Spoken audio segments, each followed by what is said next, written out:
Assalamualaikum warahmatullahi wabarakatuh. Perkenalkan, nama saya Dini Anggraini Lumako, Stambuk A11120095.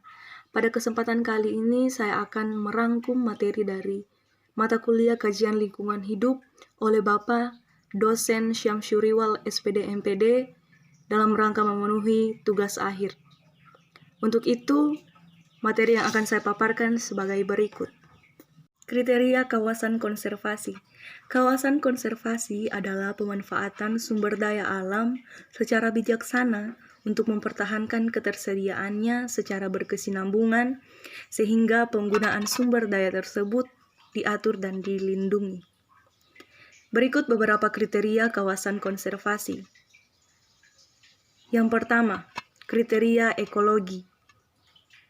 Kriteria ekologi meliputi keanekaragaman, alamiah, ketergantungan, perwakilan, keunikan, integritas, produktivitas, dan kerentanan. Yang kedua, kriteria sosial. Meliputi penerimaan masyarakat, kesehatan masyarakat, rekreasi, budaya estetika, konflik kepentingan, pengamatan, kemudahan, penelitian, dan pendidikan. Yang ketiga, kriteria ekonomi. Meliputi kepentingan untuk spesies, kepentingan untuk perikanan, ancaman, dan keuntungan ekonomi dan pariwisata. Yang keempat, kriteria regional. Meliputi pengaruh wilayah dan pengaruh subwilayah. Yang kelima, kriteria pragmatik. Meliputi urgensi, ukuran, tingkat ancaman, keefektifan, peluang, ketersediaan, dan pemilihan. Pengolahan kawasan lindung. Kawasan lindung adalah kawasan yang ditetapkan dengan fungsi utama melindungi kelestarian lingkungan hidup yang mencakup sumber daya alam, sumber daya buatan, dan nilai sejarah serta budaya bangsa guna kepentingan pembangunan berkelanjutan.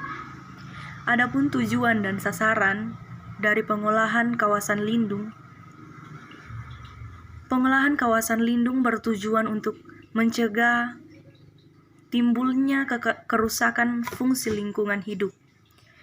Sasaran pengolahan kawasan lindung: meningkatkan fungsi lindung terhadap tanah, air, tumbuhan, satwa, serta nilai sejarah dan budaya bangsa. Mempertahankan keanekaragaman tumbuhan, satwa, tipe ekosistem, dan keunikan alam. Pengolahan sumber daya alam dan pembangunan berkelanjutan. Sumber daya alam adalah segala sesuatu yang berasal dari alam yang digunakan untuk memenuhi kebutuhan hidup manusia.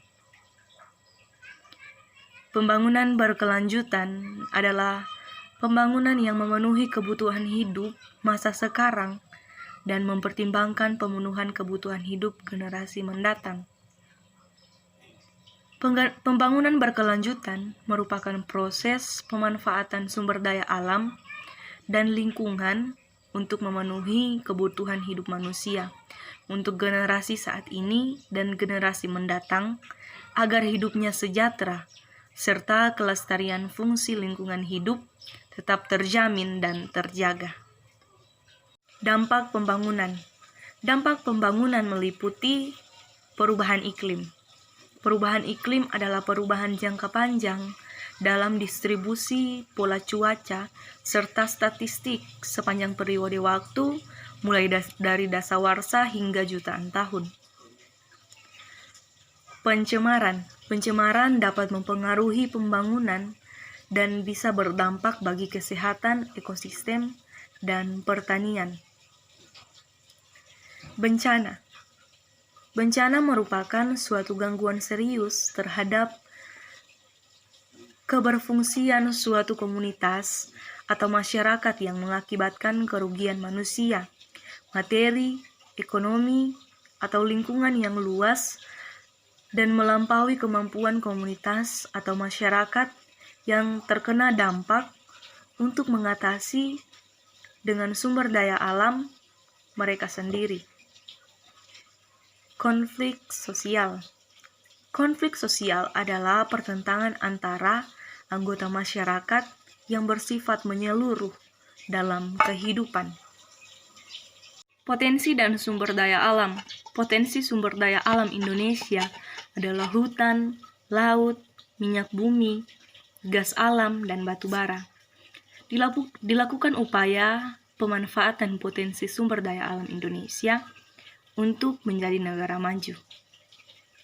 Potensi sumber daya alam di Indonesia yang sangat melimpah merupakan modal dasar pembangunan nasional dalam hal pembangunan wisata alam dan devisa negara dari sektor non-migas yang harus dikelola, dikembangkan, dan dimanfaatkan sebesar-besarnya dengan baik, dan diharapkan dapat memberikan kemakmuran dan kesejahteraan secara berkelanjutan bagi rakyat.